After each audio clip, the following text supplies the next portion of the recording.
Enterprise TV, a tradition of truth.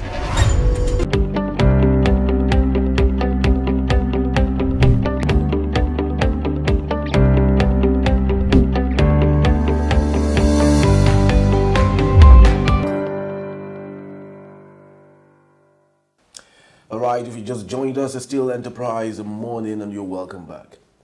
The political crisis in Rivers State appears set for a temporary solution after the parties involved signed a peace deal at a meeting held at the presidential villa, Abuja, on Monday.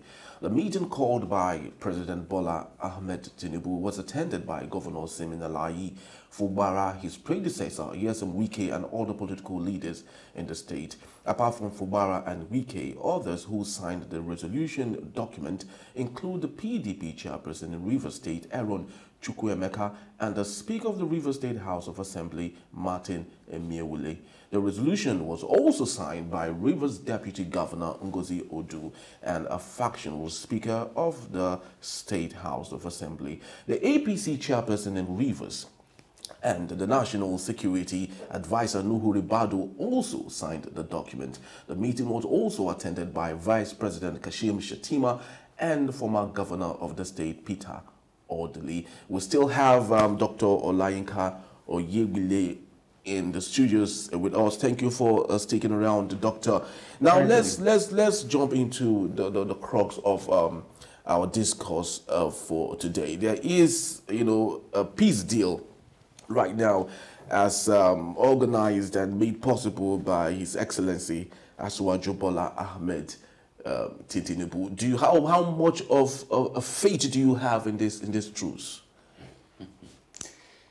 Well, I think the stakes are stacked against the governor. Sorry, come again? The stakes are stacked against the governor. Because if you look at it, what it means is that, as they say, go back to status ante, or yeah. So what do? The 27 members who defected, are they back in PDP? Or their defections still stand that they are in APC? So, and if you now say that the House should be reconstituted, should come back, the commissioners that have resigned should be reabsorbed or represented, and then the House should, those who have defected. What does the Constitution say about defection? Ordinarily, they should lose their seats. Of course, definitely. But now they've changed their mind. Maybe that is good that, okay, the INEC has not declared their seat vacant. But are they still members of APC? Or are they still members of PDP? Or they are still in APC as they've defected to? And then, as I said earlier on, when you look at all those who attended the meeting, Fubara was alone. Well, the deputy governor, yeah. We are not sure where the deputy governor is. Is the deputy governor for him? The deputy governor of Rivers State. Yes. Of course, she should be with him, obviously. No, don't assume. In when was that? You saw what happened in Lagos. The deputy governor of Lagos, or the deputy to Ambode, Adebule, was not with him. So don't let us assume that she is with him. She has been quite all right. And I also want to believe that she was also a candidate of the former governor. So now, the only person that seemed not to be we can say maybe non-partisan, if that word is correct, is perhaps Odili. True. Because Odili has been a governor before, although it is his party, but he has not been too forward. He has not been active, sort of. So now, the governor, when he got there, I think in his agreeing right there in that room to sign all those 8 points, it shows really that he's not a politician. I'm telling you. That's a he's a very big one. technocrat. They said he's a technocrat, but a technocrat will also want to study a document before appending his signature. Let me tell you a story that I had about, it's off it, but it's related. Governor Babatunde Fashola, when he was governor of Lagos State, you know, he's also referred to as a technocrat. Yeah. They said that if the governor, if you bring any document for him to sign and you stand, Mr. Governor, please, can you sign this? Even if it is ordinary draft letter, the man will tell you that, let me read it before I sign. You can go and come back. I was not there, but people who worked with him said he will not immediately sign a document. He will read it through and through before signing. What am I saying? The governor of Rivers State, looking at the 8 points, looked at it and said, okay, it's good, and he signed it. But he did not probe or ask those who asked him to sign that document that, okay, you're asking me to sign this document. We are going back to the old phase. Those who have defected, are they coming back to the party? How am I sure their loyalty is back? Because as it is now, if they now come in, they are absorbed, and they now decide that they want to impeach him, what is he going to do? Is he going to run to Wike or run to the president? But we know politics in Nigeria. What politicians assume in the morning is different from what they play out in the evening. So don't you think him signing that deal could just be a superficial thing that, of course, just like we know politicians in Nigeria, they never, get down to append what they have signed and ensure that it comes to fruition? I agree with you. They are not men of their words, but all the same, there are those who will now feel that if he takes any action now, they will feel that his own is he has gone back on our deal. So he should have, from the beginning, try as much as possible to say that, because when he was summoned for that meeting, you know, when you have a crisis like that and they call you for a meeting, the first thing you should ask for is, can I see the list of those who will be at that meeting? Or if you get there, when you get to the meeting, you look around and you see that, I'm alone. Can I always tell Mr. President, can I be allowed to bring him so and so? If Mr. President says no, say, okay, can we postpone this meeting? Let me go and consult with my people. I don't think there's anything wrong in that, because the way it is now, the governor has been railroaded into an agreement that I'm sure by this morning, if he takes a look at it and he meets with his inner caucus people, they will also, unless they are not going to be very truthful to him, they will also ask him that, Your Excellency, why did you agree to this?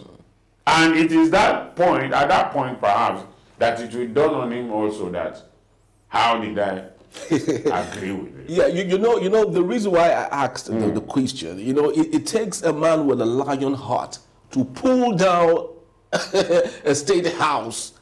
It takes a man with a lion heart. So I feel that, Fubara might not really be that person lots of people assume he is, the calm, calculated guy, the guy that is simple and easygoing. He might really be on the other side. But I would love to ask you, Doctor, how good of a mediator is President Bola Ahmed Tinubu? Because what he did, his mediation seems to be tilting towards the interest of of Wike. So how good of a mediator is... That is what I said earlier. I said the president's intervention, the president is an interested party. Because those who have defected to his party. And every politician looks towards the next election. It is not towards what am I going to do for my people. It is towards the next election. So what the president has done is Wike has helped him to win Rivers State. Yes. He has rewarded Wike as a minister. He also now see that Wike's interest is being threatened in the same rivers, and he needs this Wike for the next election. So he will work assiduously to see that Wike triumphs. In fact, what I see happening here now, there might be what Fela will call Rofo fight. Okay, between and the state will be the worst for it. Because, as we are saying, the Ikwere people and the Ijaw people, they are seen, it is now between the two of them. Yeah, exactly. What wasn't... Fubara is Ijaw, Wike is Ikwere. So, it is a case of we against them now. Ethnic rift. For instance, I don't know whether the deputy governor or which the deputy governor is obviously Ikwere, going by her name, Ngozi Oju. So now, and I also see a situation where even if Fubara loses out in this thing, Ngozi Odu might just be an interim governor, and then some, you know, Nigeria, a lot of political abracadabra happens. One day you just hear that, okay, the deputy governor has decided to resign. I think she's a professor or something. They say the deputy governor has decided to resign, so they will now look for... So, nothing beyond our politicians. But, honestly, at the initial stage, as I said earlier, the governor was holding all the issues. But now, with this agreement, how? Now, my question is this. Before now, you know, just like we learned on national dailies and lots of analysts were given their own submissions, Governor Fubara has submitted his budget to the 4 or 5 member, you know, house, and in 24 hours it was signed. And in one of the 8-point resolution, it was said he should represent the same budget again. I'm asking, what do you think our constitution has to say about this? So can the governor, you know, submit or present his budget and be asked again to represent his budget again? Can you help us make sense? You know, 2 wrongs don't make a right. We said it sometime last week that presenting a budget to 4 members or 5 doesn't work well. But at the same time, you now ask him, so all the actions he has taken, a budget he has signed, what are the implications for our democracy? Yes, these people are not there.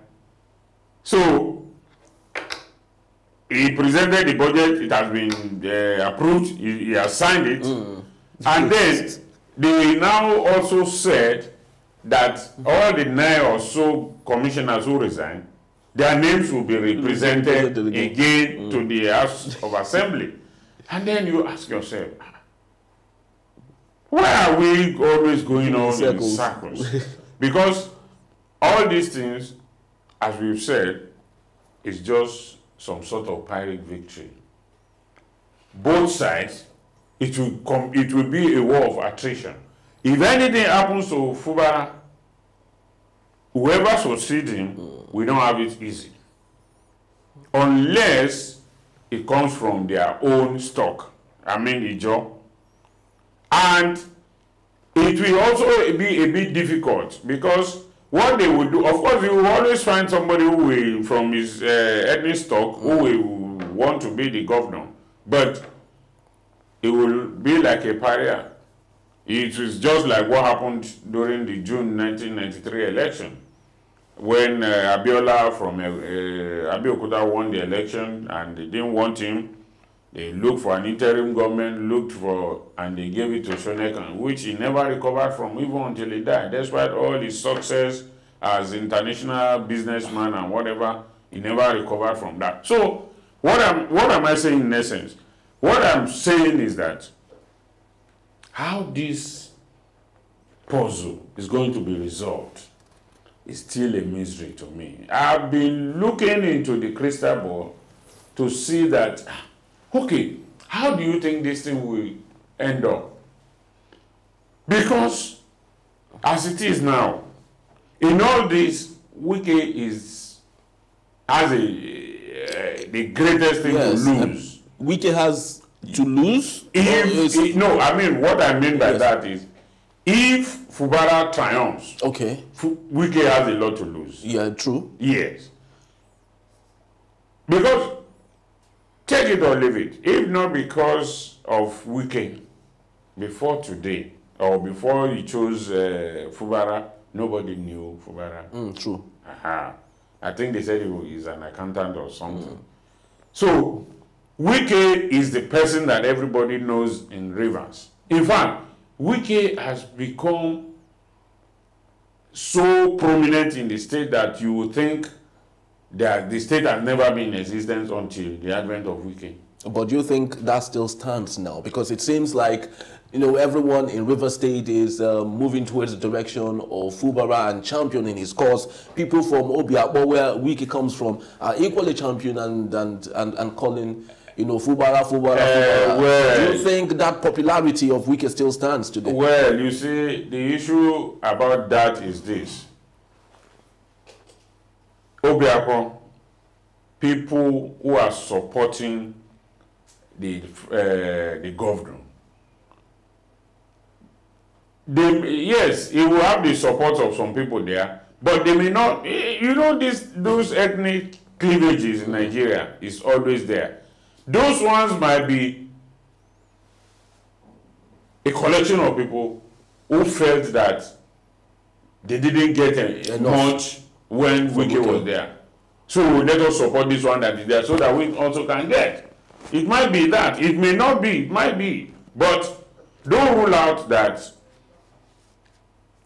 as I said, in this fight, even if Fubara loses, he can quietly go. But Wike is the one that cannot afford to lose because he has a lot. He's being demystified. That is what is happening. The same way he demystified Amechi and every other one that have been before him. Because as I said earlier on, at the top of your finger now, if you ask anybody who is the most popular person in Rivers State, many people. In fact, not until Odili was brought into this now, many people have even forgotten that he was the governor of the state. So, I think the governor, the minister of federal capital has met his match. Okay. Although with this agreement now, we might want to think twice, but I still think that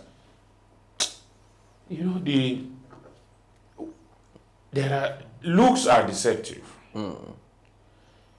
With Wike, you already know what he doesn't like. Exactly. But with Fubara, you can't. He's a very quiet man.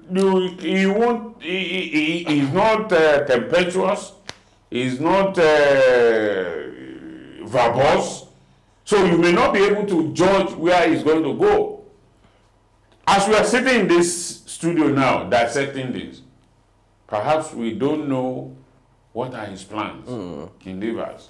In the next 24 hours or whatever, those plans might come into action. And he may not even act now. he may, the 27 members who are coming back, when they come back, he might take a drastic action. He might look at them. It might also be a way that, okay, let me even resolve with these people, and then begin underground work with them. You don't believe that? He might begin underground work with them that yes, that look, we must shake off this yoke on our neck. And so don't be surprised at the end of the day, they also might turn against Wike. Now, let me finally, if we look at the antecedents of Mr. Wike, we all know, you know, he is a two-faced man. You know, he's neither here nor there at some point.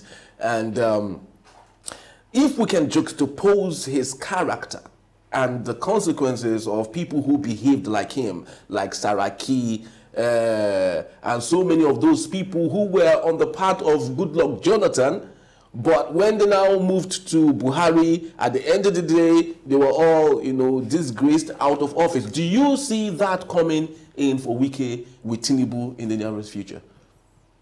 That is where I was going when I said that this man might look at it that, okay, let me even agree, and when these 27 people come, they might find a way to resolve the issue among themselves. When a drum is sounding too loud, that means it's getting to a point that it will get burst or tear. Wike has become like a gadfly everywhere. Wike. This might be his undoing. It might be his undoing if care is not taken. So I think the Bible says, who that thinks he stands should watch himself. Wike thinks, yes, he's the Abuja emperor now, but you can't be an emperor in Abuja and be the emperor also in Rivers. As I said some time ago, no dog, no matter how wild or powerful a dog is, cannot police two homes at the same time. So exactly. I think Wike should watch it, and let's see what happens after now. All right, let's see what happens after now. It was indeed a very awesome discussion on the issues on Rivers State and the whole, you know, conundrum and the cul-de-sacs that keep happening there. I would love to say thank you, sir, Dr. Olayinka Oyebile, for being part of our show today, and to our viewers, wherever it is you're watching from. Do remember to like, follow, and subscribe to our YouTube channel at Enterprise TV7. Press the notification bell so you get notified whenever we drop our content. I am Henry Igwebike. I'll see you tomorrow. Bye-bye. Enterprise TV, your one-stop shop for news, programs, human angle stories, the economy, sports, and much more. We go the extra mile to bring incredible details to you. So hop on the train now. Enterprise TV, a tradition of truth.